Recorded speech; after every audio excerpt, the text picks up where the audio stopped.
This is Deep Blue, where we get the true life stories of BYU athletes, coaches, and fans. Here's your host, Jarom Jordan. On today's show, I chat with a man who's been doing games on BYUtv with men's volleyball for 20 plus years. We don't actually know the number. We'll ask him. He's nationally known for phrases like gnarly, quoting 80s and 90s movies like Karate Kid, put him in a body bag, and many others. And he's a man who somehow overcame brain cancer to the point of not even missing a broadcast. He's my partner in crime for men's volleyball games on BYUtv, entering our 14th year together. Steve Vail. What's up, Steve? What's going on, Jarom, man? Thanks for having me out. Over the Top is a show that we used to have, so you should be familiar with these studios, right? Like a little bit. This is like going home. Old hat, you know what I mean? Right. Okay, so let's answer that question I brought up. How long have you been doing men's volleyball on BYUtv? Well, that is a great question, and they didn't keep a whole lot of great records, apparently, when I first started, because nobody really knows. In fact, the producer, when I first started, is no longer here. And who was it, Jason Parker? Jason Parker, My first boss here. Okay, yep. And I really don't remember. It was 01, 02, maybe 03, but it's been a little while. Had the Olympics happened in Salt Lake when you started? Do you remember? Oh, see, that would have been a good milestone, but I don't remember. I don't know. I remember I had brain cancer, so I just throw that card out every chance I get. Yes, as you should. I mean, that's incredible that you're still with us, let alone, like I said, you didn't even miss a match. So we will get to that. Okay, so what's the – I know you're from Santa Barbara. Every time BYU would play UCSB, we'd have some fun with that. Sean Olmstead, the head coach of the men's team, is from Carpinteria, which is nearby. Right there. So there's this sort of Santa Barbara connection with BYU volleyball. So how does kind of volleyball enter the fray for you? So my older brother, he's about 8 years older than me. He played when they were still a club. So he was somewhere early to mid to late 80s. I graduated high school in 88. So I played like a couple years of club and things like that. But I didn't. There's a whole long story about why I didn't play high school volleyball. But you didn't play high school volleyball? And I did not. Did you play? Was there a club at the time? I played. There was like Gold Coast Volleyball Club or something like that. So we had to travel an hour or so south to go do that. I just remember the net was like a mile high, and I was just this geeky little kid with like size 13 shoes and like 5'6". I don't even know. I was little and small, and I had no strength, and it was just horrible. But I watched my brother play, and then the BYU would come down. It was like the Elephant Bar tournament, I think, that Santa Barbara would invite them to every year, and they would stay at my house. And so they would knew. Stay at your house. Yeah. So That's Les cool. Callis, who's still a ref here. Yep. I've known him, and Sam Matoa, who coaches for UV Women's. They'd come over and stay at your house? Yeah, they'd be players? So I knew these guys when I was little. So I've grown up with them, and now you're yelling at Les for making bad calls. No, he turns to me, he's like, "Was that right?" I'm like, "No, Les, that was wrong. You blew it again." So that's kind of how it got started with my brother Rob, and I would watch him turn the heads of like pretty girls, and I'm like, okay, I got to learn how to play that sport. This is my ticket. Right. So did Rob play at BYU, or what did he do? Yeah, so he played, I want to say his last year was like 88 or 89. His last year. Yeah, his BYU last year team. Was when Sean Patchell's freshman year was my brother's last year. I remember hearing that at some point. But, so it's just kind of cool. Like I moved up here out of high school and just started playing a ton and loved it. How much older is Rob? Than me, he's 8 years, almost to the day. He's a big gap. November 14th, and I'm November 16th. So we're literally like 8 years apart. And he was like your idol. Oh, totally. As an like, older brother. Just he played water polo in high school and this is a very California surfer. Thing. Yeah, and right, water polo, right. And he surfed and he did all these things. And I was kind of a chubby kid when I was little, so I didn't surf. And I tried water polo and just sank to the bottom like a rock. It was just horrible. So he was one of those kids that kind of was awesome in high school. And I was just trying to figure my body out at that point, just awkward and slow and just sad. But, You're one of the Stranger Things kids. Totally. I totally relate to that show. It totally resonates. Missing teeth. Oh, absolutely. Okay, so you play volleyball in high school. Are you good at this point? Are you like, hey, I can play, I know what I'm doing at this point? No. And without the gory details, the coach at Santa Barbara High, we had issues with my older sister and my older brother. And so by the time I came around, my parents were like, no way, you're not going in there with that guy. And Meaning you didn't get along and there were problems? I mean, I don't know what I can say on here, but he had a horrible reputation he coached the girls and the boys, and he had a horrible reputation with the girls, and my sister wouldn't play ball, so to speak, and so he made her life really hard. And then my older brother, Dave, who's kind of in the middle, he's like 6'7", lefty, could have been really good, but he apparently attitude, I don't know. But by the time I came along, after the crash and burn with those two, my parents were like, you're not going anywhere near that coach. And so you didn't play high school at all? I moved over to San Marcos High School my junior and senior year, but it was kind of too late at that point. To avoid the coach? Well, yeah, that's a whole nother long story why I moved over. But no, I tried to go to San Marcos, but because of boundaries and whatnot, they made it really difficult. So I had to go to Santa Barbara High for 2 years. And then left. Another story, another time, and then went over to San Marcos High, and I tried out my junior year. And I told the coach, I said, I'll play JV, I'll play whatever. I just want to be out. I loved the game already, even though I was horrible. And he's like, I'm sorry, I got to give that spot to the younger guys coming up. So even my senior year, I tried out again, and then I didn't make it. And in fact, there was a time in the weight room, and the coach kind of made fun of me the way I was doing curls, because I was on the bench kneeling down doing them, and he's like, "What are you doing? You dig volleyballs like that?" And he was trying to get me to stand up straight and do my curls. We're on the radio; she can't see what I'm doing, but his way of doing it, like, I get it, that's a good way to do curls.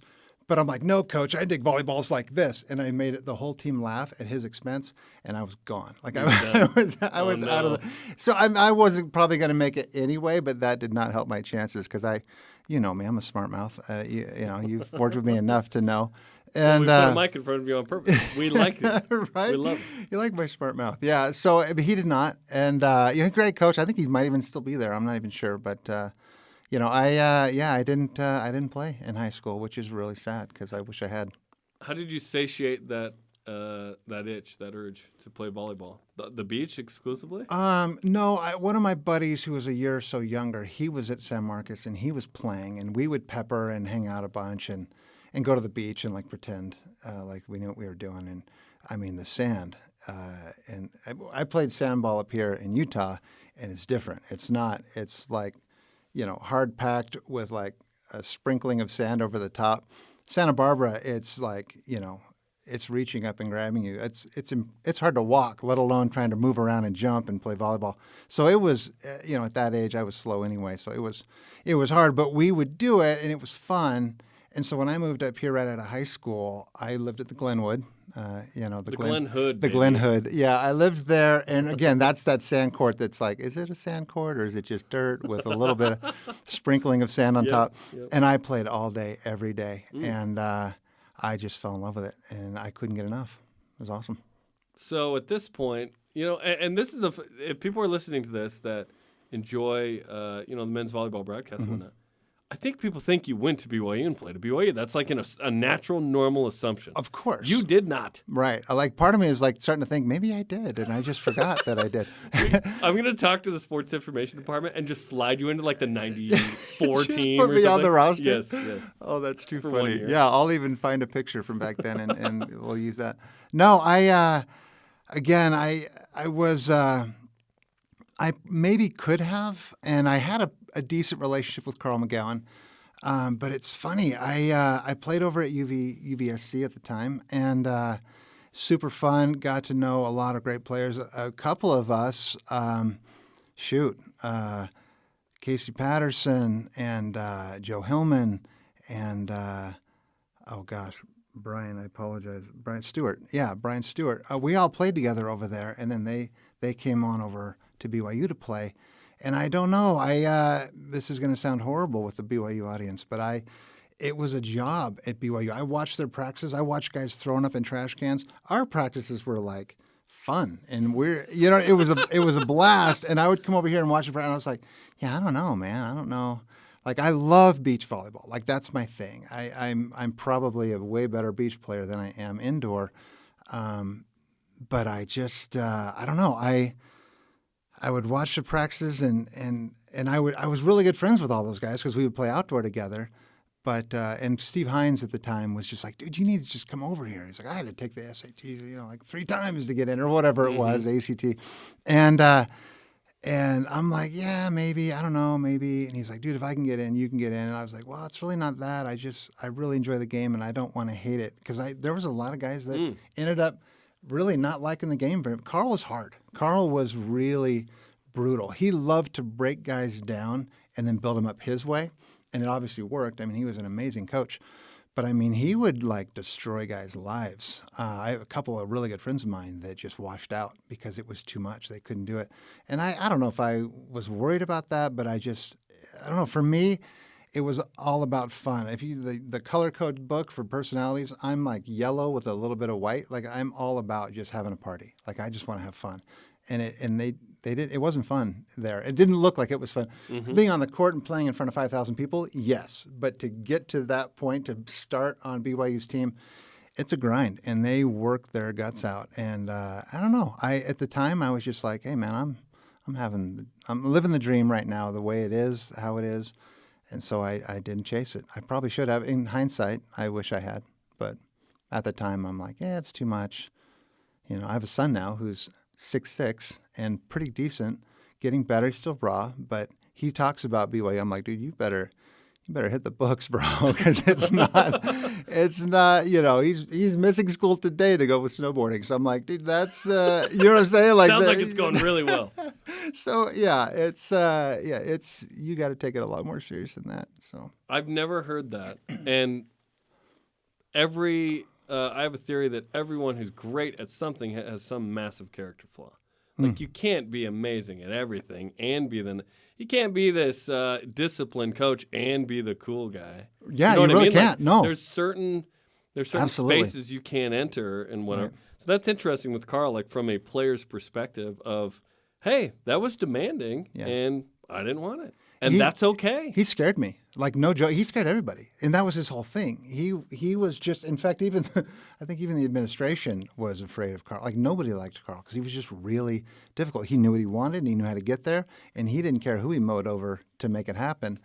But, I mean, again, after I got through college and was just living here and I would see him here at BYU and stuff for when we were doing broadcasts, such a cool dude. So fun. Love the guy. But as a kid, to try to be in his fold, yeah, he scared me. He was a pretty serious dude. One time, and I didn't know all this about Carl per se, but I knew he was legendary and that he was pretty disciplinarian. He said something complimentary about the broadcasts early on when we started going. And I was over the moon flattered. Oh, I was yeah. like, oh my gosh, Carl Right? McGowan said we did something good. Like, because I knew there was this history of like demanding, right? Right. And again, I'm not saying, and I don't think you are either, like that his way wasn't good. It just wasn't for you. No, right? it really wasn't. Yeah. And listen, we've heard stories about Al Skates from UCLA where we're like, no, that sounds awful, or whatever. Right. 19 national titles. Like, Right. like Bobby Knight, like, right? What do you Throwing want? chairs at kids. Like, let's be honest. Heather Olmstead is a demanding head For real. coach that requires a certain amount of Absolutely. She wins, man. Absolutely. And like the players that buy in love her. And that's love the thing. it. They respect her Yes, for that. absolutely. Right. They probably complain and moan in the moment when they're there. It's like Michael Jordan. I don't know if you watched Yes. The Last Dance. His teammates were like, yeah, he was hard. Like a bad teammate right. is what they felt like. But right? because he had this goal of excellence, Yep. and he's like, to get there, we don't play around. We do what we need to do to get there. Yes. And good for him. And that's why he was as good as he was. I don't think a demanding coach can't exist in 2022 per se. Although the kids that come out now are different than the kids that came out when you and I were younger. Very, right? very different. And there's a certain element of how relatable do you want to be to them, and da-da-da-da-da. So, yeah, to each their own. But what we know is, that worked and it won. And what Heather's doing works and wins. What Mike Littlewood does in terms of being demanding with baseball team works. So that's interesting. Okay, so you're at UVSC. You're having fun. You're playing volleyball. It feels like you injected yourself into this volleyball community that is not exclusively BYU. It's bigger than BYU. but BYU is certainly a big part of it here with an NCAA, men and women's volleyball team and UVSC and UVU growing over the years. What is that like to be a part of that volleyball community? Because I sit there courtside and people are coming up to you during the match, after the match, and they want to talk. It's fun. To relive the glory years, to talk about what we just saw, guys talk about seen this in one 15 tournament years. or whatever. Like, I'm always, in the 14 years of doing this, I'm still surprised at how awesome and widespread that community is. It is such a tight community too. It's amazing, and it spreads into to Salt Lake as well.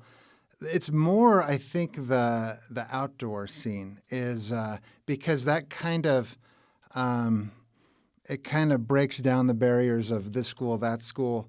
Because while we played BYU, I think a couple times when I was at UV, Did you ever win? We played. I think we won once, or was really close when they came to our place. But we played in the Marriott Center right after a basketball game. 7,000 people were still there to watch it. It was 98, I believe, right? But it was Ryan Millar and basically that same team. And there was a dude from Australia named Van Beest, and he was literally, his name was perfect. Van Beest. He chestured me on he kind of spatched his jump serve, but it was so fast and so hard, I couldn't get out of the way. And he just hit me in the chest. It felt like cannon fire. Like it was just, and it was the most embarrassing like you were Johnny thing. Knoxville or something? Seriously, it was it was on their show. It was embarrassing because there's all these people there, and to have a ball hit you that you know is going out of bounds is so embarrassing when it's a serve. You're the original Scott Sterling? Literally, except thank heavens it wasn't my head. That probably would have brought the cancer on a little faster. But no, it rocked me, and it was like three straight, embarrassing just And I think back then it was going to 15 regular scoring. It was like 15-3, 15-4. Like it was bad. Like they just wiped the floor with us. So I have my cancer wasn't so bad that I'm like, oh yeah, we were right there. No, they were so much above our team, and our team was pretty good for the club era. Yeah. But with the outdoor volleyball, there were probably only a couple guys that I ever played with and against that were better than me that I couldn't beat. Jesse Gant and Kevin Hambley teamed up for a couple of years, and as good as my partner and I were, I don't think we ever beat those two. Jesse Gant, Amy's husband, Yes. played here as well. Yeah. He's one of our broadcasts. And then Kevin Hambley, national championship winning coach at Stanford. Right. These are player. some pretty big names. But I mean, and I remember Troy Tanner playing with him once, and that's a funny story. But he demolished me. But most of those guys that would play, and even Casey Jennings, who went on to be a really good AVP player. Most of those guys I was either with or even maybe a little bit better. And so I gained their respect for that reason. Even though I was at UV and not at BYU, we were all really good friends, and we all just hung out. Like every Saturday at every tournament, we would all just hang out and have a blast together. So it kind of broke down those walls. And Utah didn't have a very good club team, and so but all those guys were good outdoor players too. So we would all just hang out and just party every weekend. And it was so fun. And that community, that volleyball community is, I don't even know, I don't know if it defines who I am, but it's a very big part of me as a person because I have so many friends through volleyball. And it's awesome. It's amazing to me that, and I'll see guys I haven't seen in 15 years that are, hey, I'm in town. I wanted to come say, and I'm like, and it floods. You're like this beacon for them. I don't know about because that. they know where you're going to be. Yeah, that's true. They know I you're guess. going to be there, Sure. and they can go to you, which is super cool. Sure. You mentioned Casey Jennings. So he, of course, marries Carrie Walsh. Yeah, Jennings, who is one of the greatest. Probably the greatest. She's volleyball like players Karch ever. Karai of the women's. Yes. Like she was amazing. Yes, I don't think people understand. Yeah, her husband is a former BYU player, which is super cool. Right. Ryan Millar has a podcast, which is awesome, and he's had him on talking about it, everything, and So cool. super cool, and all the connections to with volleyball and BYU specifically in the volleyball world, men and women's. It's pretty awesome, to where you have different players that played under Carl that are in the game. We've talked about Kevin Hambley and Jalen Reyes is an assistant at Nebraska. Of course, Sean. Here and many others. Hugh McCutcheon at Minnesota, right? Who won a gold with the 08 men's team, and crazy story there is, in Shanghai there, or Beijing, excuse me. Right. Just the connections of volley. Like you think, hey, it's kind of this niche sport. Yeah. And BYU's like up in the mountains in the west. Like, why? They're not near the beach. Like, they couldn't possibly have any influence on this. It is far from that. It is incredible. So you and I get to sit there and sort of be a conduit to sort of this information and the teams, and it's just been so fun. Me too. Last 14 years, 20 plus for you. Like, it's one of the more enjoyable parts of my job, my life. Same here. I'm so like gracious. Like I'm like so much gratitude in my heart that I keep getting invited back to do this because it is so fun for me to just be around the game and around the players and the coaches and I mean Sean's a few years younger than me, so I don't remember knowing him very well in Santa Barbara. I think I had a crush on one of his older sisters for a while. Ginger, if you're listening, just kidding. That was like 100 years ago. But I was 15, 16 years old, 100 years ago. But his dad also, Rick, who was and is still very much in the game in terms of reffing and whatnot. And he scared me too. I remember having him. Oh, he still scares me. Yeah, he's a very serious guy and he knows his stuff. But now it's more, I wouldn't say like we're peers, but the relationship has changed and morphed a little bit. Yes. And it's awesome. I love sitting in and talking to him. It's been a little while, but we've had a couple of really fun conversations. And Carl was the same way, it just when all of a sudden I'm not, a kid that he's got to scream at, we're just kind of almost peers, which was always so fun. So how did you get involved in the men's volleyball broadcasts? That's a funny story. So there was Liberty Square, I think, like 5th and 5th, and it had a kind of a smaller volleyball court, maybe basketball, volleyball. It was a pretty tight little facility, and all of us volleyball guys found it, and so we started showing up every Saturday and kind of kicking out the guys that lived there or whatever, and it was fairly competitive and pretty fun. Chris McGowan, who at the time was doing, I think, the color, and maybe Holly Rowe was doing the play-by-play. Fun fact, people don't know, Holly Rowe. Yeah. A lot of KBYU Still connection see her. there. Yeah. Now she's with ESPN. Huge she's been with ESPN for a long time, but now she's called football #1 sideline reporter. That's so she's cool. back with the Jazz. She's women's I didn't know that. She's so awesome. Yes. Yeah, awesome, right? And I think she was probably leaving to go do that, to chase that dream. And so we got done playing one day, and Chris was like, "Hey, would you ever want to do like BYUtv?" I'm like, "What do you mean?" And he's like, like I would do the play-by-play and you would do the color. I'm like, "I don't even know what that means." And he's like, you're on in front of the camera and we talk volleyball. I'm like, "No way, dude, I'm not doing that. That's so scary."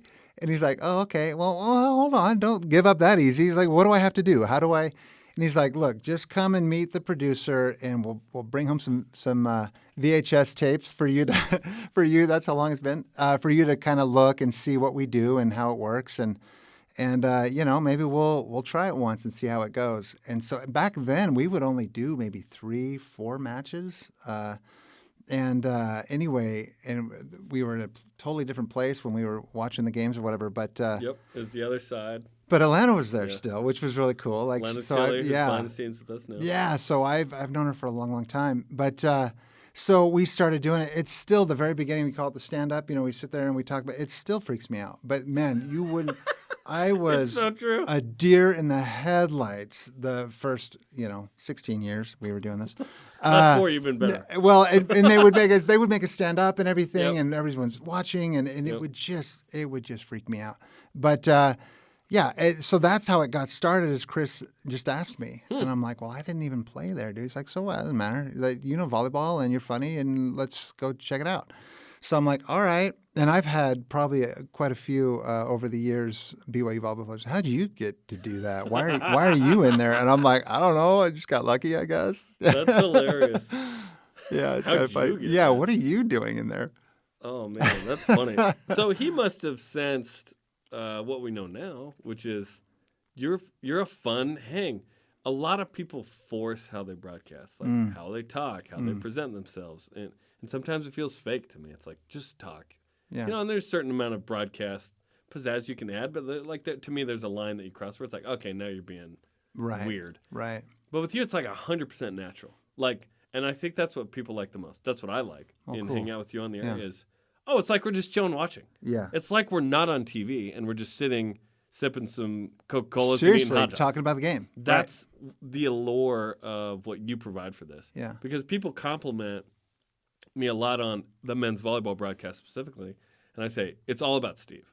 Like it's mostly Steve, and it's like that volleyball is chill. It's just a more chill game, Right. And I even sense this. I don't know why. Even like men's versus women's. Women's feels a little more structured and formal. Sure. Where maybe that has to do with like more teams nationally or something. I don't know. But with men's, it's literally like we're at the beach. Yeah. And we're just hanging out. And then you really add to that, which is the best. It's the best, man. Like I really, really enjoy it. And the team's good. That helps. Yeah, right. Like if BYU sucked every year, it's probably a little different. Right. But BYU's good every year. Like all the crowd, the venue, the ability that we have to drive this Ferrari, known as BYUtv. Right. Like, all of this combined should just be super fun. Absolutely. And I totally agree with the fact that the whole thing is just done very, very well. And I'm so blown away that I can just come out and just talk and try to make jokes and be silly or whatever. And it works and it comes across okay. The first time somebody came back, in fact, I think it was after one of the first matches we did, or I might even have been I don't even know what his role is, but he would be in the truck and he'd be kind of, okay, now go talk about this or that. Anyway, I could hear him laughing in my ear when I would say something. I'm like, okay, well, I guess that was kind of funny. Because Was it Jason Parker, the producer, or somebody else? It wasn't the producer. It was somebody else that was there. And I honestly, it's no one else embarrassing really that I supposed don't to be know. in your ear. Well, he maybe was, the director. Right. And the director, too, would be like, oh, that was too funny, or that was this, or that was that. And I was like, and it gave me a little more confidence to be myself and to make jokes and point stuff out. Because I don't know. I don't have a background in this. I don't have a degree or anything. I just, I'm just talking volleyball. And I think Chris was like, yeah, we can't shut Steve up. He's always talking. So maybe he would do okay. And people are like, oh, isn't it so scary? I'm like, yeah, when the darn camera's right in front of me, I hate that part. But once I'm sitting down and you and I are just watching a volleyball match talking, there's no pressure. There's no stress. It's just fun. Yep. It's literally the best seats in the house. Yep. It's so awesome. And we're fortunate to be... Very much fortunate, yes. To be doing it. And I've loved over the years, too, just getting to know the guys on the team. Mm-hmm. So at BYUtv, I do play-by-play to a bunch of different stuff. But the only thing that is like I'm not the backup on as a play-by-play is men's volleyball. It's that one I'm the primary guy. And so there's something special about that. So it's fun to go to practice and interact with the team in a way that's a little different where when I'm the sub, I still feel connected, but like if Spencer can't do it, then I do it. Right, you're like a guest here. So I love women's soccer and women's volleyball and baseball and softball and women's hoops, these other sports that I do. Right. Occasionally. But men's volleyball, it's like, and it's my thing. And like, how cool are those? And not that the other sports, the girls and guys aren't cool. There's something about volleyball players that I don't know. I like they're my people. Like it's like I got to go to a couple of AVP qualifiers, and I just got blown out of the water, and it was horrible. I was old, and I shouldn't have done it, but it was an amazing experience. You're saying as a player? So yeah, I went to a couple probably 07, so I'm 36. So I'm old at that time, but we got to go and hang out, and then Jake Gibb and both Caseys were there, whatever. So we got VIP seats and stuff and got to hang out with a lot of the players. And they're no joke, like no ego, because you don't have to have ego when you're that good. You don't have to tell everybody how good you are because it's obvious how good you are. So they're just being themselves and they're super cool, super fun. And oh my gosh, I to be around guys like that, and the BYU guys here at school are the same. They're just so chill, so fun and funny and laid back.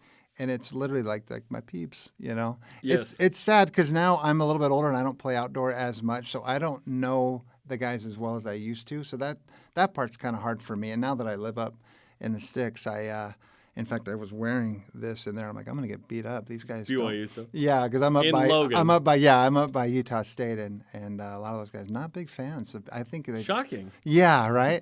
And I'm like, I have no problem with you guys. Anyway, it's kind of funny, but yeah, it's. And then you sneeze, and you're like, football and basketball. I'm like, don't be mad at me. I do the volleyball, and like, you guys don't even have volleyball. I went to UVU. Yeah, right. Not in men's at least. Yeah. Which, by the way, we were talking about coaching connections. Rob Nielsen is up at Utah State with the women's team now, which is super cool. Yeah, I got to see him over the summer at a tournament. And he's like, "You're here right now?" I'm like, "Yeah, my son and I are playing." He's like, "No way." He's like, "I'm over in left." It was like at a baseball place, a softball place. He's like, "I'm in right field right now. My son's playing with, oh gosh, his son was playing with somebody else we know's son, and it was really fun and cool. I can't remember, but so we kind of hooked up right there, like in between center and right field, and just sat there and talked for like a half hour. It was so cool. Yeah, it's so cool. That's great. Yeah, Rob's one of the best. He's a good dude. So awesome. Such a good dude. Love it. In 20 years when Sean's done or whatever, if Rob gets a chance, great. Oh, I know, right? A guy like that, right? For sure. Would be amazing. Okay, so do you have any fun experiences that stick out, or people or games that you've really loved over the 20-plus years you've done with us on BYUtv? Oh man, there've been some really good ones. God, to just pick one out of the hat is rough. Right off the top of my head, nothing specific about a certain game or a certain team or anything. But I think probably one of the funnest things over the last 15, 20 years is when the Sanders were here, because they were always so like, "You are so nice to our son. You guys are just saying the nicest things." I'm like, "Have you seen your son play? Like, how could you not say nice things about Brandon or Taylor?" I mean, they're so darn good. Yeah. But their family kind of just took us in, and with the grandma juice and the whole thing. And I see their family around here and there. They would bring us this carbonized drink that's like Tang meets the strongest Sprite of all time meets mango. Right. Very sugary, very amazing. It was delicious. Yeah. And so like that whole, because we had 4 years of that with Taylor, and then he moved on, and right after that, Brandon comes in and literally 8 years in a row. Oh, yeah. It was awesome. And I was like super sad when all of a sudden I'm like, "Do you have any more brothers coming?" Can you adopt a kid? Right. Yeah. So, I mean, that whole thing was so fun. Okay. One that sticks out to me that was pretty fun, and I think you'll remember this one. 2013 semifinal of the MPSF tournament. BYU's playing UCLA and is down 0-2. And then in the third is down something like 8-1 or something. Oh, like, yeah, something you don't ever come back from. And then comes back and wins. BYU came back. It was like unbelievable. Was that the one where Al threw a fit and no, it wasn't that there one? were probably a lot of those. Yeah, I was going to say. But there was narrow that down for that me. was at, you're saying skate? Yeah. Like where he like stopped appealed and then like, the next day replayed. Yeah. That was at UCLA. Okay. We didn't do that one. Yeah. But that was weird too. Yeah, the rivalry with BYU and UCLA is epic. At Totally. Carl McGowan's funeral, Chris McGowan went up there and said, "My dad taught me a lot of things. One of them was that it was okay to hate UCLA." and I was like, "Amen!" That just broke the place up. Yes! That was so cool. Hate UCLA if you're BYU volleyball. Like, Utah doesn't have men's volleyball. There's not a thing there. It's UCLA. Right. Which, by the way, UCLA is the regular season finale for us this year. Which would be very fun. Down in the water. Ooh. Yes, which would be great. Yeah, the Sanders were incredible. We've covered teams that have gone to NCAA tournaments and played for national championships. We're still waiting for that first one since 2004. Darn it. Which has been a bummer, but when people, because I've told people, I've watched BYU lose a national championship in person 4 times. Ooh. And it's painful.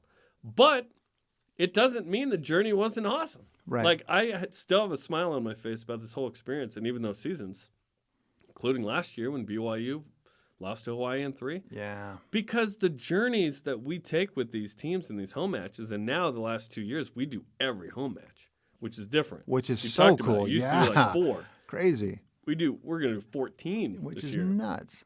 We're with them on this journey. Yeah. I told Ben Patch, one of the standout BYU All-Americans a couple years ago, when he showed up as a freshman, I said, "Hey, we're going to go on a fun journey together."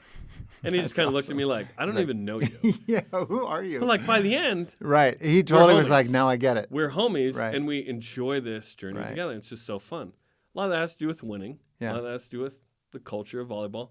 But it's like the Smith Fieldhouse on a packed Friday or Saturday night. Oh, my gosh. Like, the only time it's really matched for me is when BYU plays Gonzaga in the Marriott Center. Right. And sometimes St. Mary's. That's and women's volleyball the last couple of years when they play Utah. It's at that level now. Right. And there's a couple other times too. That's the only other time I feel that where it's like, this is a big freaking deal right now. The energy in the building in those moments is, we can barely hear ourselves talk when we're trying to do the broadcast. It's electric. It's so fun. It's so fun. I mean, you can't even put into words how amazing that is. And we're not even on the court per se. We're just watching it like everybody else. But it's like, the goosebumps and the hairs are standing on end. So fun. So fun. Oh, my gosh. It's amazing. I think there are two types of BYU fans. The ones that know about volleyball and the ones that don't. Mm-hmm. True. The ones that don't, come on in. Right. Like, watch it or come to the venue. I promise you it'll be fun. I promise you. Right. It's just the ones that haven't tried it yet. Right. It's because they don't really know. It tastes so good. It still blows me away that this country. It's funny. I grew up riding motocross like a ton as a kid, and I was like, Dad, how come like America doesn't care about motocross? I mean, you have Supercross and stuff like that, but it's a small niche group. So then I played baseball for like 8 years in Little League, but I never went anywhere with that. And then I gravitated to volleyball, and it's still, I'm like, hey, man, how come America doesn't understand how cool this sport is? Because it still hasn't really taken off the way you would think that it would. I don't know how. I think it's because a lot of people haven't tried it, haven't tasted it. Maybe, right? And in the women's game, it's a big deal.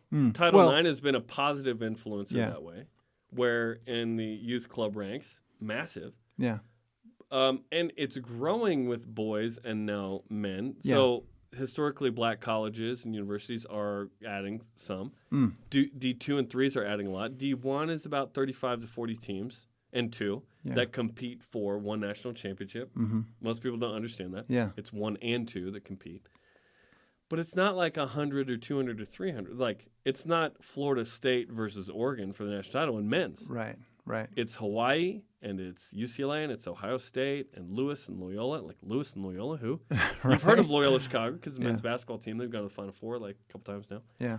And BYU, and it's like it's Penn so State, weird. and there's just a couple out there. Well, then I hear that like the women's beach volleyball is like the most watched sport during the Olympics, and I'm like, but that's not even about volleyball. They're wearing bikinis, and so all these people are watching it, but and that just drives me crazy. They don't understand because the it's game. not. Yeah, I mean the men's, and now they've got guys that are like almost 7 feet tall, and they're athletic. Yeah, and they're like fast, and it's. I mean, yeah. So you watch volleyball at that level, and it just it blows your hair back. But for some reason, the majority of this country, they're like football, basketball, baseball. Everything else is meh. It's weird. I don't understand it. It is weird. I don't understand why we don't have a quality domestic league. For those who don't know, the best leagues are in Italy and Poland and Russia, Right. And France and Europe. Like Ryan was playing in China, Hungary Brazil. and just all over the place. Yeah, but it's not. It's not the States. Isn't it weird? And I wonder if it will ever be that. I don't know. Probably not. I mean, hope so. It's been 30, 40 years that I just keep waiting for it to come around, and I don't know. It's the weirdest thing to me. I don't get it because it's so. I mean, basketball is fun and baseball can be fun, but baseball is kind of dry. It's a 3-hour whatever. It's a long. Yes, the younger generation is struggling with it. Yeah, right. I love the Mariners. I don't watch full games during the regular season very often. Yeah, I'm catching a couple innings here and there, maybe throwing it up. Right. But it's like, it's tough. Isn't it funny? It's tough. Yeah. But yeah, it's not like there's pro teams here in America and right. Kennedy Eschenberg, women's volleyball player for BYU, just signed with a team in Germany. It's mid-season. She just went right over. Boom. Wow. She's in Germany playing. While Zach looks for to get into dental schools. Which is so crazy because she doesn't probably speak the language and she doesn't. Sprechen Sie Deutsch? Nein. That's about it. Right? Yeah. Right? Yeah. Beef meat. Yeah. Let's tell that story. Okay. Steve Rindfleisch played on the men's team a couple years ago, and we were like, Rindfleisch? Is that German? What does that mean? And someone told us it means beef meat. So he was like 6'9", super long arms, backup oppo. He would come in, and so every time it'd be like, "Here's Steve Rindfleisch," and you would immediately go, "Beef meat." Beef meat. Yeah, it's so great. At what point did you feel extremely comfortable, like you said, with being who you are, which is you want to be like you're hanging out on the couch just watching, or you're at the beach and you're just playing and you're just commenting on your friends going, where you could quote movies. You can say, "Oh, that was gnarly." You can make a doppelganger reference. Right. Like, was that early? Was You that know what? quick? Yeah, from the beginning. I literally would like have a thought or see something and be like, oh my gosh. Because in my life right now at 51, every situation in my life is like, oh, that's Seinfeld. Oh, that's Friends. Oh, that's this movie. That's that movie. Everything points to something I've watched at some point in my life. I wish I had a photographic memory with stuff that could You make have me an money. 80s and 90s I don't know what it is. movies and TV show. Right. photography. It's like, yes, you have a gift in an area that will never make you a dime. And I'm like, oh, that's great. But Yes, you know, it does. I Makes get you a little few bit, dimes a from few BYU dimes. TV. Okay, fair enough. But I mean, yeah, it's not like I could go and work at some company back east and whatever. But They just turn to look at you. What situation is it? so I don't know. It was from the beginning where I would throw something out and then just wait.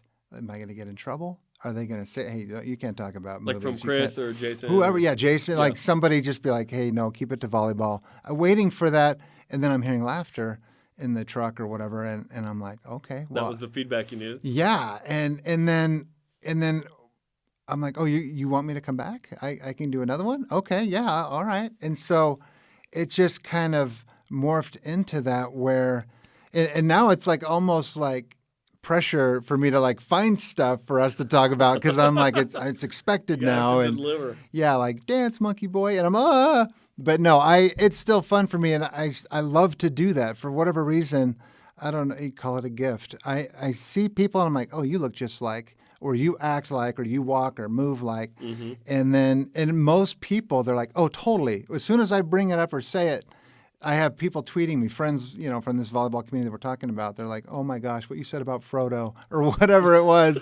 They're like, that was so perfect. So anyway, I don't know. It's just fun. And it's nice. People have been so amazing. I haven't really had anybody that's like, I can't watch you. You suck. Like, you're not fun. You're dumb. No one's really ever, and maybe people are thinking I'm that. glad you haven't had that. We have that one trucker that's come up and he's made a couple comments like, you guys should do this and I get stop some doing that. handwritten letters that are Do you fun. really? Oh, yeah. Oh, maybe you guys just hide them from me because I'm so fragile. Oh, and no, I no. appreciate that. No.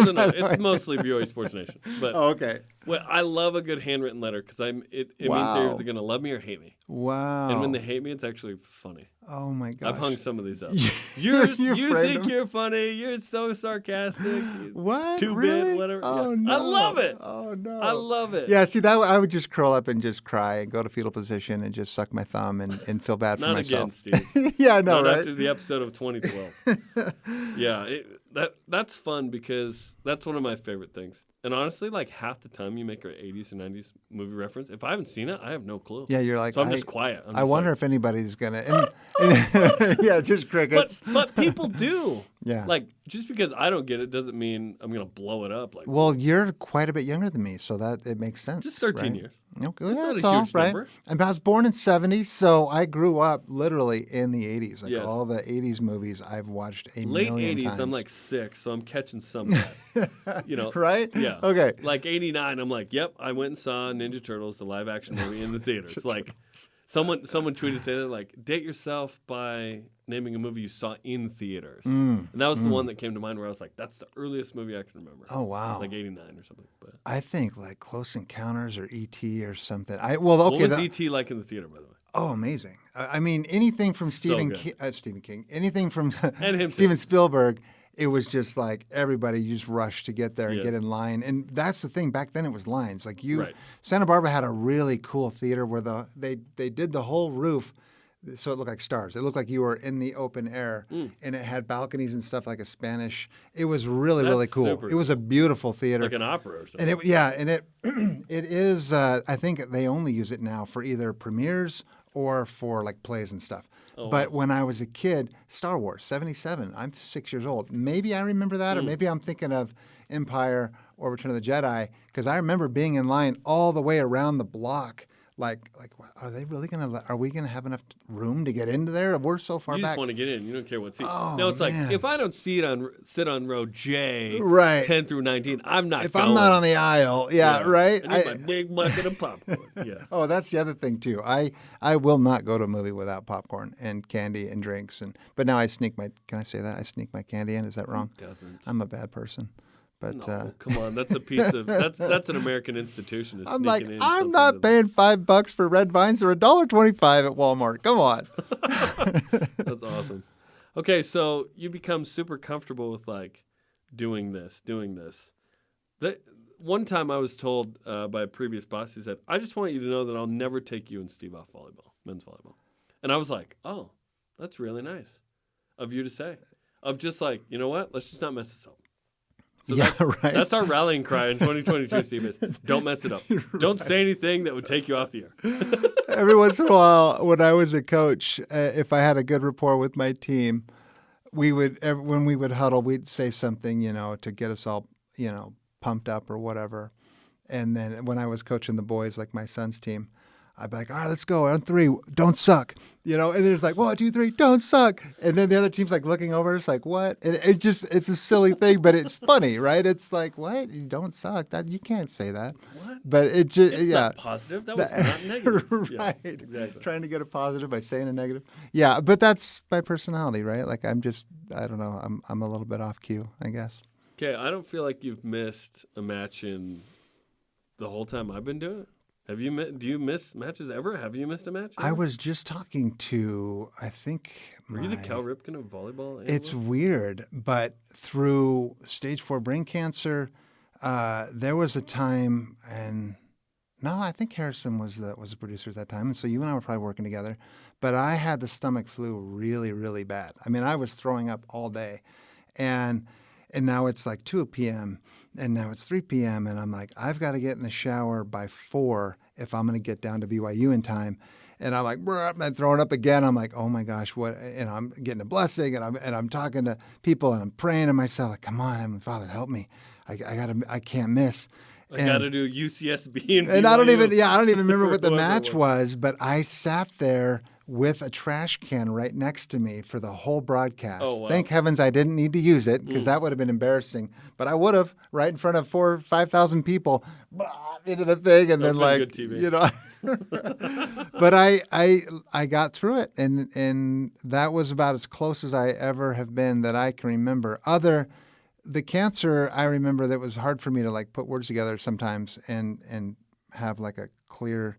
In fact, I'm different now. I don't know if you can tell if it's different or not, but I'm a little more careful, because I used to just start sentences not knowing where I was going, and it would just Michael Scott. It would well, yeah, hopefully a little better than him, but it would magically just turn out to be funny or poignant or whatever. And now, like, I can just start talking, and then my brain's like, yeah, I'm done. I don't want to finish the sentence. And then I'm just like, dead air. And do you remember me telling you? Right? Maybe the first one after all this stuff was going on, the first match we did, I was like, hey, Jarom, dude, I'm leaning on you hard, because I'm really scared that I'm going to embarrass myself. So, and I remember I was like, I was they had me taking steroids and stuff for whatever, and I was big. Like I was like 250, 260. And you got a gnarly scar on your head. Yeah, and my head was shaved, and it was just, and but I was like, I'm going. If they want me, I'll be there. I'm coming. But I was so scared. We never even talked about not using you, as long as you felt comfortable. Well, and I was scared, but yeah. And let's go back to this. What year is this again? Remind me. So 17, it was 18? No, it was 2015. It's been 7 years. So if you want, I'll just break the story down real quick. Let's for you. do it. All right. And to me, Steve, this is one of the craziest situations we have ever encountered here with somebody, and this was life-threatening and scary, and you didn't even miss a match. It's weird, right? Crazy. I think about it, and I'm like, man, really? I don't think I did. I don't think I missed one match. You didn't. I had never heard of anybody surviving stage 4 brain cancer when they diagnosed me, and so I thought, ooh. Hold on. Tell the people how that happened. Okay. You just like end so I'll up back in up a little hospital. further. Yes. So yes. I'm working here in Provo at a solar company, and we're trying to do instead of going door to door, we're cold calling or whatever, trying to generate business at this solar company. So I'm right down the street, really, and I'm sitting there typing in my computer, and I look at the screen because I was doing something else while I was typing, and it's all gibberish. And I'm like, what? So I'm like, backspace, backspace, backspace. And I start over again, and I look back at the screen, and it's just gibberish. And I'm like, is somebody messing with me? Like, what's up with my keyboard? And so I try again, and I'm watching my fingers now, and they're not moving very well. And I'm like, man, that's weird. So I get my phone out, and I text my wife, and my thumbs aren't working. Like, I can't text my wife, and I'm like, dude. So I'm sitting fairly close to a guy. We're both doing the same job, and I lean over, and I go, Jason, dude, I can't text. Like, I can't type, and I can't text. And he's in the middle of doing his thing. He's like, man, that's a bummer. And he just goes back to work. And I'm like, all right, well, thanks for that. Most probably would, right? Right? That's rough. Yeah. And then that was how it started. That was the first thing I remember. I'm like, man, that's just weird. And this is in November. And so I remember, and I'm drinking a soda, and I'm outside talking to somebody. And all of a sudden, I remember starting to feel really cold down my chest. And I look down, and I'm pouring my soda down my chest while I'm talking to whoever. And they're looking at me with this like wide-eyed, scary look on their face. And I look down, I'm like, what in the heck? And I'm embarrassed, and I'm like, that was weird. And I'm like, what was that? And then I don't know how I'm going to explain this over radio, but every once in a while, I would turn my head, and my hand would be like right by my head, and it would scare me to death. Like my hand, like I don't even know how to explain that other than it was really strange. So all these cognitive things started to happen. So, and I was drinking a lot of energy drinks at the time, and I had just probably about 6 months earlier started taking Adderall for my job to kind of help me focus and whatnot, a little bit of ADD. And so I'm like, this is a bad batch of Adderall. Maybe I need another energy drink. Like, this is a bad energy drink. Or, I kept trying to explain my way out of it. It's not me. It's something else that's causing this. Anyway, that Friday I had a stake volleyball tournament thing, and I was the guy, right, in my ward that was, going to carry us to victory. And and I told my friend, I said, hey, I can't make it. Something's going on with me. I don't know what it is, but I can't even like set a ball. I can't throw a ball. Like, something's going on. He's like, whatever. So I show up, and I just embarrassed myself. And I remember the guy, he was my home teacher. He's like yelling at me, come on, get your serve in. And I'm like, I couldn't serve the ball over the net. It was weird. And so the next day we had my wife's aunt had passed away. So we had to go to her funeral. So that was Thursday night, because it's Friday the 13th. Friday the 13th, 2015, October. And so we go to the viewing and everything, the funeral, and then we have a lunch after in the church. And I'm sitting there, and it happened 3 times. I put my hand in my salad, not knowing. And my poor niece is sitting across from me. He's like, Uncle Steve, why do you keep putting your hand in your salad? And I'm like, oh, I'm just messing around. And I'd clean my hand off in my sleeve, and then bunk, it'd go right back in. And my wife went to go chase. Our 6th child was only 6 months at the time. And so she went to go chase the other kids or something in the hallway. And I leaned over to her parents, and I said, hey, I'll be back in a minute. Just tell Jen I'll be back. And I literally got up, and I went to my car, and I drove myself to the emergency room. And I sat. I remember I went there. And I told the lady at the front office or whatever, kind of, hey, something's going on with me. I don't know what it is, but I think I need to get a scan or something. So I give her all my information or whatever, and I sit down for a minute, and they call me over to another window, and this lady starts asking me questions. It was weird. I got to a safe place, right, the emergency room, and my brain just shut down. I couldn't remember what day it was. I couldn't remember the president. I don't even think I knew my own name. Or something. It was weird. Like, I was I literally like power down, and so they put me in a wheelchair, and they wheeled me up, and I think the first lady I talked to, I said, this is my wife's name, and here's her cell phone number. Maybe just let her know, because I just kind of peaced out and left. And so anyway, I went and got scanned and came out, and then my wife's there, and then her parents had come. And the doctor's like, well, it's not a stroke. We're like, oh, okay, well, that's good. But we did find 3 tumors in your brain. and my wife just broke down. And I was like, ooh, that's not good. And then it ended up, they did another scan on me. Actually, there were 6. 3 were pretty big. One of them was bleeding. It was about the size of a golf ball, and it was bleeding. And that's what was causing all the issues, all the cognitive issues that I was having. And so they scheduled me, I should say, before that. So that night, my brother-in-law and my father-in-law gave me a blessing. And it made me start crying. So he gives me a blessing that I'm going to, and this, I don't remember it because I'm like out of it at this point. But he said in that blessing that I was going to make a complete recovery and everything. And quite a thing to say, right? Really, really cool. And so, and that's another funny thing, funny, not funny, whatever. I was drinking so many energy drinks, and I don't know people that drink too much caffeine. When you don't drink caffeine, the headaches are horrendous. So my biggest worry when I went into this hospital was like, you got to figure something out for me. So, because I haven't drank my second energy drink today, and my headache is going to be coming soon, and you better figure something out for me because it's going to be brutal. And they're looking at me like I'm crazy, but I'm like, no, that's a big deal for me. Like, please help me. Anyway, so he gives me the blessing. I have the surgery the next day. They pull the one out. So I've got a huge J on the back of my head. My wife's name's Jen, so it works out. Or Jarom. I don't know. Maybe you guys could fight over whose J Jen. that is. Let's do Jen. Okay, fair enough. So anyway, they take one out? So they take that one out, and then I won't go through the whole thing of I think it was stereotactic radiation that they put me through. They built a mask. They snapped it together on my head and then screwed my head down to this table so I literally could not move. And then they did 25 minutes for each, so there's 5 tumors. So of this radiation, like a laser beam straight into your head, and you could feel like the heat. It was weird. And it was probably the worst thing that had ever happened to me with the whole cancer and everything. That was brutal. That was really, really painful. So that was probably the worst thing. So I had the first one taken out, the other 5 radiated or whatever, and then they scanned me again, and they give me a couple different things. Nothing's working. And then they scanned me again, and I had 8 new tumors pop up.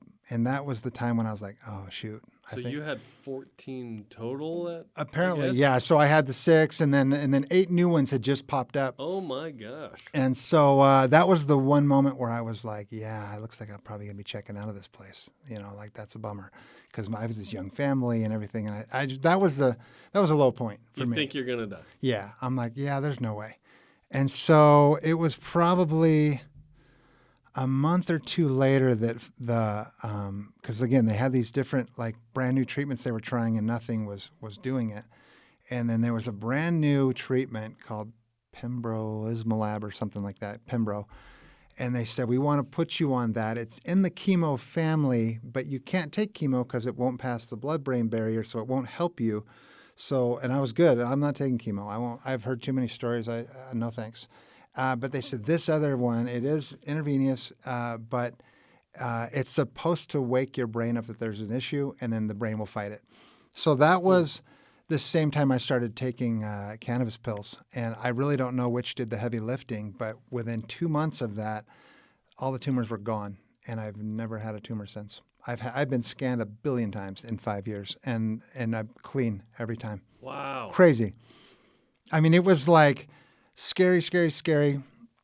And then all of a sudden it was like, oh, it's been 3 months. It's been 6 months. I got to get scanned again. And it's always scary because you're like, who knows? And they're like, yeah, everything's good. And so my 5-year was, because I think it was April when it came back a clean scan. So that's when they start the clock for 5 years. And so, yeah, this last April was my 5-year mark. Crazy. Oh, my God. Yeah. Crazy story, huh? So, one last funny thing is they're like, well, you know who Jimmy Carter is, right? I'm like, yeah, the president of the United States. Yeah, I've heard of him. And they're like, well, he's 90 or 91, and he has almost the exact same situation as you. We put him on this, and his cancer's gone. It's in remission, whatever. I don't think they say cancer-free, but, yeah. And he, like, came through it perfectly, like, right before I was like, well, that's cool. Yeah, let's sign me up. Let's do it. If Jimmy Carter can do it, I can do right? it.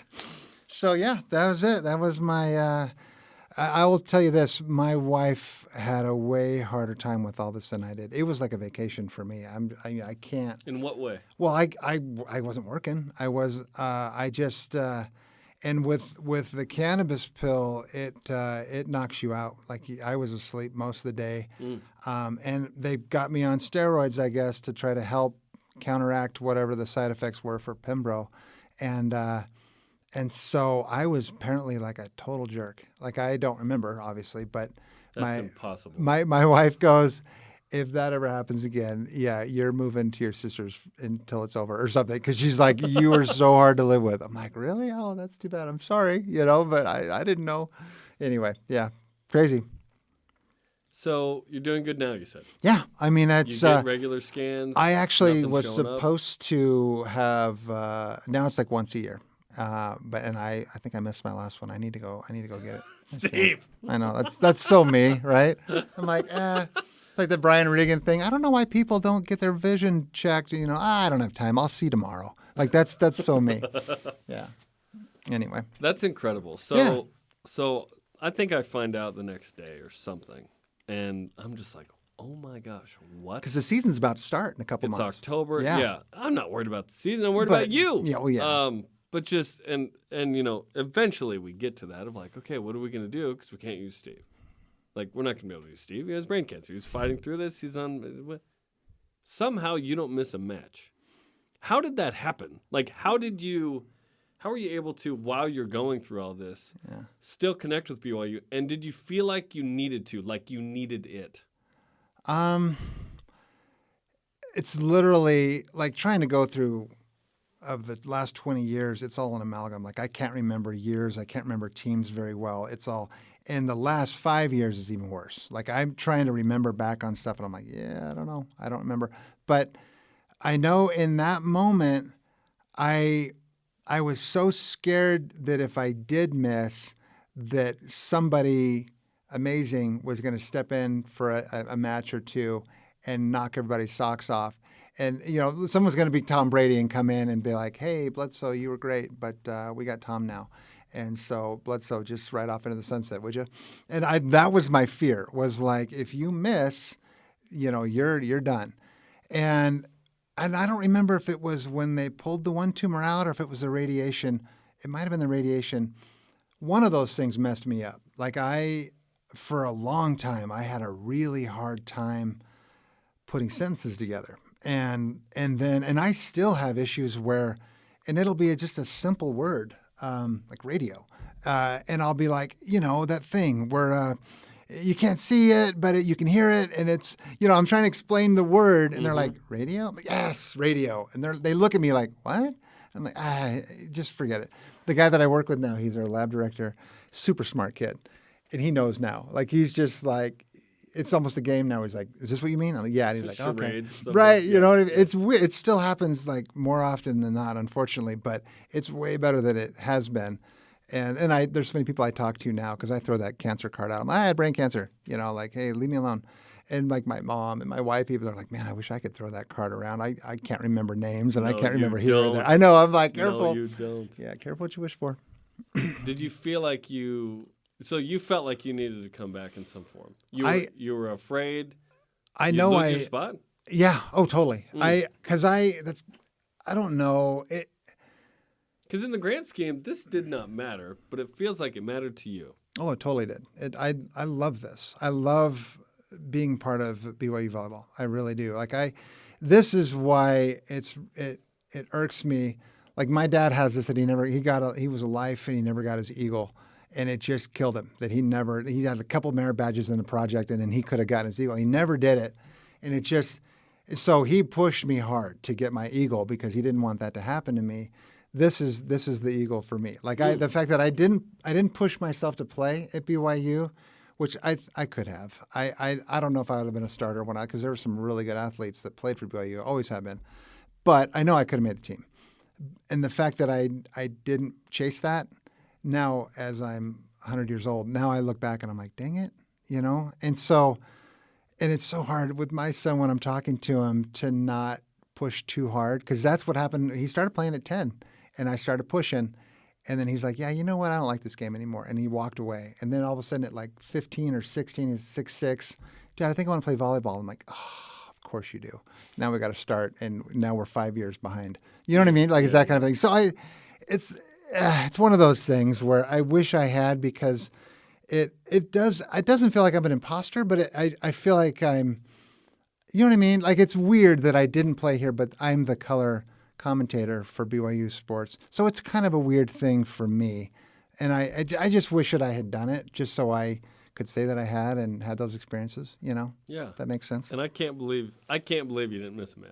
Like, it's just... It's weird. You should have missed the whole season. I probably you know shouldn't have done one match. Right. But you somehow did that. I haven't gone back to look at him or listen to him, so I don't know how bad it was. You probably carried the show. Like, you don't anyway, but for sure in that year. And that's the thing. You've been so amazing. Like, no joke. Like, this will make me cry too. You have been like my champion this whole time. Like, it's been really cool. So thank you for that, by the way. You got it, man. Yeah, man. Super good. Super fun. You've become one of my best friends. Same here, brother. Same here. It's been so fun. And I look forward to hopefully 10 or 20 more years. Or right. whatever, as long as you guys keep inviting me back, you know I'll be here. Yeah. And it's been awesome, man. And when people appreciate men's volleyball and enjoy the broadcast, and it's just really special. It's like, what I don't want to do is get in the way. If we can amplify it in some way and make it more fun than it would have been, great. Right. And that's kind of our goal. Because I heard in the past, hey, if you notice the announcers, they probably didn't do a good job. And I thought, I don't necessarily believe that. I want you to be with us and feel like you're courtside with me hanging out with Steve. That's like my mindset. Like, I don't want to get in the way. I want to be informative. I want to be fun. I want to be energetic. Right.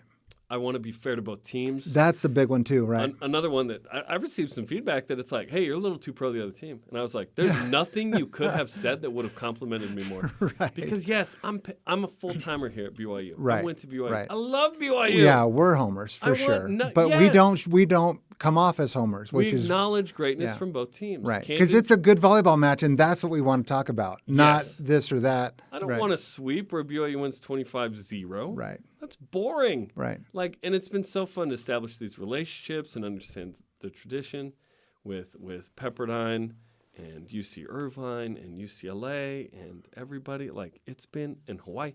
I know. Awesome. Yeah. Like, one time, I think Jalen Reyes said, if you ever came to Honolulu and went to the Outrigger Club, you would be superstars. Like, they love BYU men's volleyball to watch. And I was like, oh my gosh. I was like, what? Why? But that's we just funny. have I didn't fun know doing it, and if other people like it, that's great. Oh my gosh. Because I don't want to get in the way. I just want to amplify the good of what we're seeing and the fun and the dramatic. When Kent Tuttle dives for a ball in like 2010 or whatever, and gouges his head. Yes, and he gets like staples with no anesthesia during the game and comes back. It's like, oh my gosh! When Grand Canyon, take that football. We're tough. He ended up playing in the G League, which is crazy basketball. Camden Gianni is a kid who literally had cardiac arrest and had to be resuscitated at practice for Grand Canyon. We're telling his story, and he's going off against BYU. And he was good. He's amazing. We'll see him again this year, right? And then Sean Olmstead used his remaining challenges to slow down the game in the fifth, and BYU wins. Just barely, Just crazy. The one game where I think it was Stanford a couple years ago, which, by the way, Stanford's program came back. Oh, I'm so stoked. We thought we were losing it last year. So stoked. We're holding up T-shirts. Yeah. We're John like Costi is one of the coolest crying. dudes, right? So great that he's still around. Their program's back. Like, they never went away. Whatever politicking happened worked. Like, it's great. I think it was Stanford. There was a kid who, we're reviewing a play. It's the very last play of the match if BYU gets it. It skims off his head, and we couldn't really tell. Yeah. And then we start looking at it closer, and he puts his hands on his head. Yeah. And we're like, oh, he just told us he touched it. Right. Just like all these little moments of, I'm not going to act like I know everything. Right. I'm not going to be a know-it-all. Right. I'm going to establish what I do know. But, like, let's just enjoy this together or ask questions that we don't know the answer to together. Yeah. And people tweet in and be like, it's this or it's this. It's like, great. Absolutely. Now I've learned. Absolutely. I love this, like, community experience we have. I don't ever want to be the guy that's pounding his chest that I know everything and I know this, I know that. I don't like that, like the peacocking, that whole thing. And Plume so, the feathers. yeah, like and so when people are like, oh, you totally missed that, or I'm like, did I? What would you see? You know, and we just talk about it or whatever. And it's Like fun, in the moment. Yeah, right. And that's the thing. And we do have the ability to go back and look at the replay and we're like, oh, okay, yeah, it was this, not that, or whatever. Yeah. But yeah, there's a ton of times when you look at me, you're like, Steve, what just happened? I'm like, yeah, I don't know. I'm trying to figure it out. Hold on. Call? Yeah. No, seriously. I don't know everything. Yeah, and that's okay. I mean, I don't think we're supposed to. And the guys that like try to come off, because there's nothing more embarrassing to me than being caught in a lie. Like me, like, oh yeah, it's this. I know it's this. Yeah. And then like I didn't know that it was that, but I wanted to sound like I did. Yeah. And then it comes to light, and I was totally wrong. There's nothing to be more embarrassing. So I'm always like the other way. I'm like, I don't know. I had a certain BYU assistant coach within the last year text me after a game and say, "Oh, it was this call that you were wondering," but the tone was like, "Hey, you kind of should have known that." Oh yeah. And I thought, that's fine. I don't know everything. I'm here to learn too. I'm not worried about being right. I want to get it right. Like, right. That's fine. Absolutely. And so I wasn't bugged. I was like, that's fine. Okay. Now I've learned this Thanks. very specific thing in this very specific sport. I understand that rule a little better now. So when it happens next time, I will know. Yeah. And that's totally fine. This just in. Calling volleyball is not the only thing we do here. There are other avenues we have to understand, and it's all good. And there's nuance to everything, but I enjoy that journey together. Yeah. And it was fun. I think not this last Olympics, but 2016 in Rio. I looked at the Olympic volleyball roster for the U.S. and you and I had called games for all but 2 of those players. Isn't that crazy? And it was like 2 from the MIVA or something. So cool. And I was like, that's pretty cool. That we have been able to watch these guys. And then when Team USA plays, it's personal. Yeah. It's like, we've seen these guys play. We know several of the players and coaches. Right. Some of which have BYU connections. Some are just MPSF guys. Yeah. Or big old MPSF, now Big West guys or whatever. Totally. Or came from the EIVA and they were cool or whatever. And MPSF. Like, hardly anybody in volleyball is a tool. Right. That's what I'm saying. Like, that's what I love cool. that. Yes. That's such a big thing for me because some of the other sports, guys get, they get the God complex, whatever you want to call it, where they think they're everything to everybody. And I don't, most volleyball guys are not like that. They're super chill, funny, cool guys you want to hang out with. Yes. And I love that because that's what I want to be. I want to be someone that's like fun to hang out with, not someone that's like, ugh, Steve, shut up already. You know what I mean? It's like, anyway. Yep. I love when some fans will be like, hey, they'll be walking out of the venue. Hey, can't wait to go home and watch it. And I'm like, I love you, and also that's nuts. Yeah. Like, Whoa. you just watched it. Right. You want to watch it again but hear the commentary? And it is fun. Some people pop in headphones and listen to the I've heard it's that a too. little delayed, I've probably had friends, 20, 30 seconds. Yeah, friends come and be like, it's fun to watch live, but I want to hear you guys. I want to hear you guys, talk Very about the flattering. match. It's very flattering. And then having players from other teams come and be like, "Hey, I've been watching you since I was this big, and it's such a pleasure to me." And I'm like, we're like celebrities or something. Thanks for being. I'm like, awesome. wow, yeah. Kyle Russell, who played at UC Irvine, now playing in Korea. He's really good. Had some U.S. time. You called him Freddie Mercury in there because that's who he looks like, and it just stuck, man. It was good. Yeah, there have been some fun ones over the year. Well, yeah, so Ron Weasley sticks out. I can't remember who it was, but just like, I'm like, there are times where I'm like, we're towing the line, which is fun. Well, and the thing is, though, most of them, because I'm like, that guy's going to probably not like me, And then he'll come up after and be like, oh, my gosh, you said this, and we were dying. I thought it was so funny.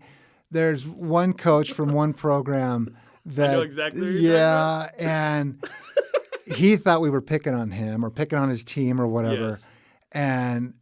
And I was like, no, I promise you that's not, we do that with everybody. Yes. And sadly for you, and this will probably, to this guy, it'll probably embarrass you to know, everybody loves it. And everybody thinks it's so funny and cool. And it what's the word I'm looking for? It brings us together kind of a thing. And for whatever reason with this guy, I don't know if he just had a chip on his shoulder or what. It did not do that for him. He was pretty bitter. Yes. But everybody else, they just love it. And I think that's so great because that's how I would be. If I look like somebody or whatever, I did something and they made fun of me making a mistake or whatever, like, oh my gosh, yeah, you're spot on. That's exactly what that looked like. I would like to inform you that this head coach is on a team that BYU plays this year, and we will see him in Provo for a broadcast. Yeah, I think he's gotten over it. It's been a few years. He's kind of that guy, though. So I don't know. I don't know. I think they're probably a little better this year. So maybe he'll. This team is better. Yeah. Yes. So maybe that'll calm him down a little bit. You and I know who we're talking about. Yeah. We're being extremely vague on purpose. Yeah. We this don't is not want an accident. this certain person that's not going to listen. Because it definitely wouldn't. It would not help our relationship. They're not going to be listening to this podcast. That's probably true. Or they're like, I can't stand that guy. I'm going to listen to this one. Yeah. Well, Steve, you got a big family, by the way. You got 6 kids, man. I do. I got a girl, boy, and then girl.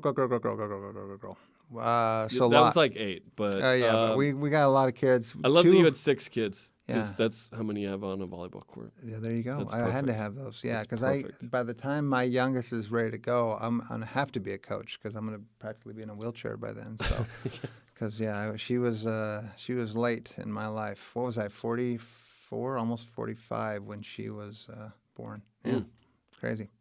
Yeah, I'm old. Well, here we go. 14th season of BYU men's volleyball. Yeah. It's going to be fun. So fun. It's going to be great. Steve, thanks for the time. Like I said, you become one of my best friends, and I look forward to men's volleyball so much. And the fact that you survived brain cancer is just an incredible miracle. It just is. And I didn't know some of those details. Yeah. Like 14 tumors. Like, are you kidding me? Yeah, crazy stuff.